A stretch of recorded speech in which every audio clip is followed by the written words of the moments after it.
का स्टार्ट रानी से होता है, जो यूनान और ईथन की जंग के बारे में अपनी आर्मी को बताती है कि इस जंग में सिर्फ ईथन बचेगा और इस जंग को जीतने के लिए जंगी जहाज और जानबाजों के खून की जरूरत है। फिर वो ये भी बताती है कि इस जंग में राजा और इनके 300 सिपाही शहीद हुए थे। मेरे पति ने यूनान के आजाद लोगों की मोहब्बत में खुद को कुर्बान कर दिया और राजा जार अपनी जमीनें छीनने के लिए आया था और 10 साल पहले इन मासूम लोगों को राजा ने दुश्मन बनाया था। फिर मूवी फ्लैशबैक में जाती है, जिसमें बताया जाता है फारसी राजा डायरस नहीं चाहता था कि यूनान आजाद रहे। बीच के रास्ते इनकी आर्मी मैराथन पहुंची। यूनानी आर्मी के मुकाबले में वो आर्मी 3 गुना ज्यादा थी। सुबह होने से पहले ईथन ने सारा सफाया कर दिया था। ये सब एक आम इंसान जिसका नाम लीस था, उसने करवाया था। नेक्स्ट जब लीस डायरस को तीर मारता है तो ही इसका बेटा डी वो इसकी आंखों में बदले की आग को देखता है, लेकिन लीस से ये गलती हुई, वो डी को ना मार सका। लीस की इस हरकत पर यूनान एक बार हलचल में आ गया था। राजा डायरस मरने वाला था। इसके सारे जानबाजों और सिपा सलारों को इसके पास बुलाया जाता है। इनमें से एक राजा की सिपा सलार जो बहुत खूबसूरत और वफादार थी, उसका नाम सारा था। लेकिन वो जितनी ही खूबसूरत थी उससे ज्यादा वो संगदिल थी और राजा भी सबसे ज्यादा सारा को पसंद करता था, क्योंकि इसने बहुत सारी जंगों में राजा का साथ दिया था और राजा के साथ मिलकर जंग को फतह किया था। राजा ये बात जानता था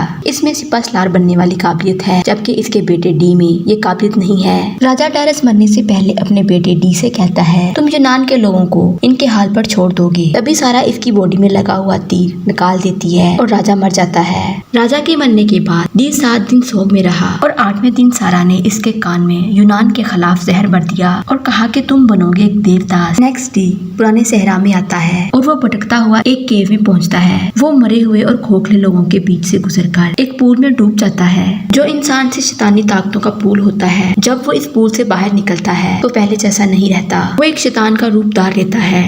इसका दिल पत्थर का और इंसानियत नाम की चीज इसके अंदर नहीं रहती। रात को सारा डी के सारे वफादार लोगों को मार देती है। वो इन पर ट्रस्ट नहीं करती। डी जब महल आकर अपने लोगों के सामने खड़ा होता है तो उसे देखकर सारा को अपना ड्रीम पूरा होते हुए नजर आता है, जो लोगों से कहता है कि हम यूनान से बदला लेने के लिए जंग करेंगे। इधर लीस यूनान के लोगों को समझाता है कि हमें यूनान की हिफाजत के लिए लड़ना चाहिए। लीस सारा से कहता है कि आर्मी की कमांड मैं करूंगा, मैं यूनान के लोगों को बताऊंगा कि हम कितने पावरफुल हैं। दूसरी तरफ लीस अपने कुछ साथियों के साथ स्पार्टा के पास आता है और बताता है कि फारसी फौज आ रही है। वही रानी इससे बात करती है और लीस उसे कहता है, अगर आप लोग ऐसे ही अपने लोगों को प्रैक्टिस करवाते रहे, ये लोग मर जाएंगे, फिर राजा के साथ जंग कौन लड़ेगा।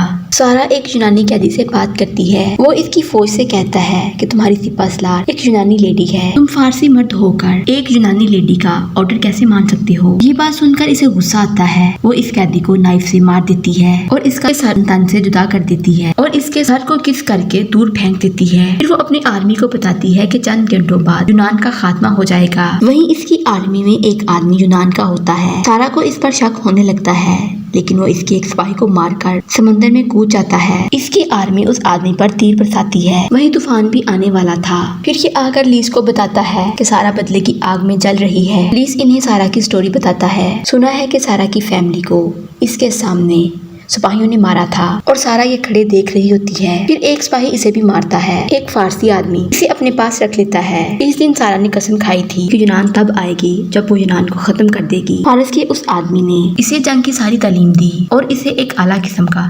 तलवारबाज बना दिया। ऐसे डायरस राजा इसकी बहादुरी से काफी इम्प्रेस था। फिर वो इसको अपनी सिपा सलार बना लेता है। नेक्स्ट दिखाया जाता है जंग स्टार्ट हो जाती है। लीस अपनी आर्मी के लोगों को तैयारी करने को कहता है और सारे लोग अपनी अपनी प्रैक्टिस में बिजी होते हैं। इधर सारा के पास फाइट करने के लिए बहुत सारे जहाज होते हैं, जबकि यूनान के पास इससे कम थे, लेकिन वो हक सच की लड़ाई लड़ रहे थे। लीस अपनी आर्मी को कहता है कि आप लोगों ने अपनी पूरी ताकत से लड़ना है। जंग स्टार्ट होती है। दोनों तरफ से एक दूसरे पर अटैक किया जाता है। यूनान के आदमी ज्यादा मारे जाते हैं। सारा के अंदर बदले की आग जल रही थी। इसके आदमी से बताते हैं कि हमारे 75 प्लेन्स डूब गए हैं, लेकिन सारा उनकी नहीं सुनती।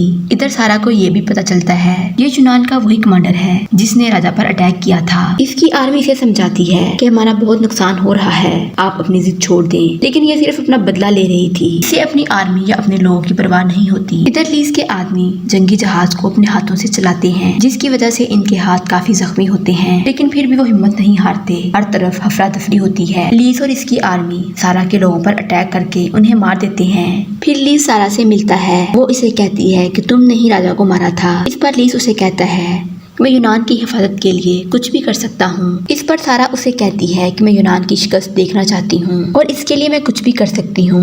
ये इसे अपने साथ मिलकर काम करने को कहती है क्योंकि लीस एक पावरफुल कमांडर होता है, लेकिन ये इसकी बात नहीं मानता। फिर सारा लीस को किस करती है और इसे कहती है कि तुम मेरे साथ मिलकर फाइट करो। फिर दोनों एक दूसरे से इंटीमेट होते हैं। ऐसे फील होता है दोनों एक दूसरे से लड़ रहे हैं।